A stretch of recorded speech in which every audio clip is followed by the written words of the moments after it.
ধান, নদী, খাল এই তিনেই আমাদের বরিশাল। আর আমাদের বরিশালের নদীতে প্রচুর পরিমাণে জীবিত রূপালী ইলিশ মাছ পাওয়া যায়। সেগুলোই আজকে আপনাদেরকে দেখাবো আর আমরাও দেখবো। তো চলেন একসাথেই দেখা যাক। নদীকে ঘিরে নদীর পাড়ের মানুষের যত আয়োজন সেগুলোই আজকে আপনাদেরকে দেখাবো। তো চলেন একসাথেই দেখা যাক। আজকে আপনাদেরকে দেখানোর চেষ্টা করব জেলেরা কিভাবে জীবিত রূপালী ইলিশ মাছ ধরে, সেগুলোই আজকে আপনাদেরকে দেখাবো আর আমরাও দেখবো। সেজন্য আজকে আমরা চলে আসলাম বরিশালের সন্ধ্যা নদীতে। বরিশালের সন্ধ্যা নদীর রূপালী ইলিশের যে স্বাদ, সারা বাংলাদেশের প্রচুর পরিমাণে চাহিদা। আমি এক নৌকার পাশে বসে বসে সুন্দর করে দেখতে যে তারা কিভাবে কাজটা করতেছে।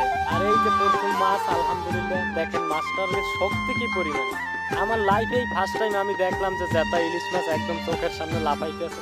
দেখেন জেতা একদম ইলিশ মাছটা পানি চাবাইতে আছে। এখন বেশি সময় বাঁচবে না, কারণ সূর্যের আলোতে ওরা উঠতে গেলেই কিন্তু আর বাঁচবে না মাছটা, একটু পরেই মরে যায়। আর ইলিশ মাছ হচ্ছে শৌখিন মাছ, এরা সূর্যের আলো সহ্য করতে পারে না, একটু পরেই দেখবেন যে মাছটা মরে গেছে।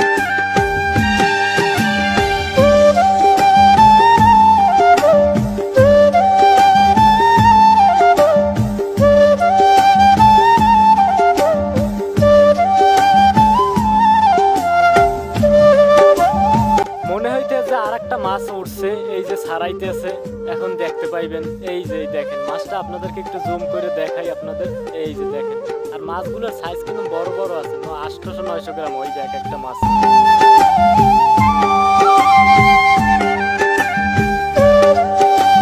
আর তারা কত সুন্দর ভাইয়ে ভাইয়ে জালটা তুলতে আছে। আর আমরা যদি উঠাইতে যাই তাই আমরা পেঁচাই হেলামু জাল, এরপর পরে আর পাততেও পারবে না, আর ইলিশ মাছও খাইতে পারবে না।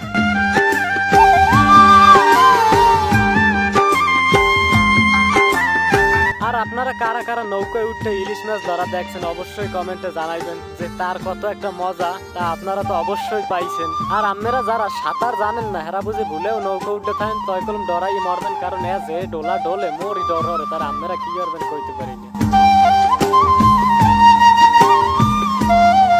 এই যে রূপালী ইলিশ বলে, কেন বলে? এই যে দেখেন একদম রূপার চাইতেও জিগজিগ করতেছে, এত সুন্দর কালার। এই যে দেখেন একদম রূপার চাইতেও উঠায় জগজগ জগজগ করতেছে, এত সুন্দর লাগে দেখেন। আমি নৌকায় বসে বসে চারিদিকের প্রাকৃতিক সৌন্দর্য উপভোগ করতে আছি, মানে এত সুন্দর আর এত ভালো লাগতে আছে যে চারিদিকে শুধু পানি আর পানি, মাঝখানে আমি একটা নৌকা নিয়ে 2-3 জন মানুষ মাঝখানে নৌকা নিয়ে বসে আছি, দেখারই একটা সৌন্দর্য। পরে তো দেখতে যে দূরে তাকাই দেখতে যে জেলেরা আরো জেলেরা মাছ ধরতে আছে, আর এদের দেখতে যে কি যে একটা মজা, যারা না দেখছে এরা কোনোদিন বুঝবে না। নৌকার মাথায় বসে থাকার ফিলই অন্য রকমের। কারা কারা বসে থাকেন নৌকায় উঠলে অবশ্যই কমেন্টে জানাইবেন। আর আমার ভিডিও যদি ভালো লাগে অবশ্যই আমার পেজটাকে ফলো করে রাখবেন।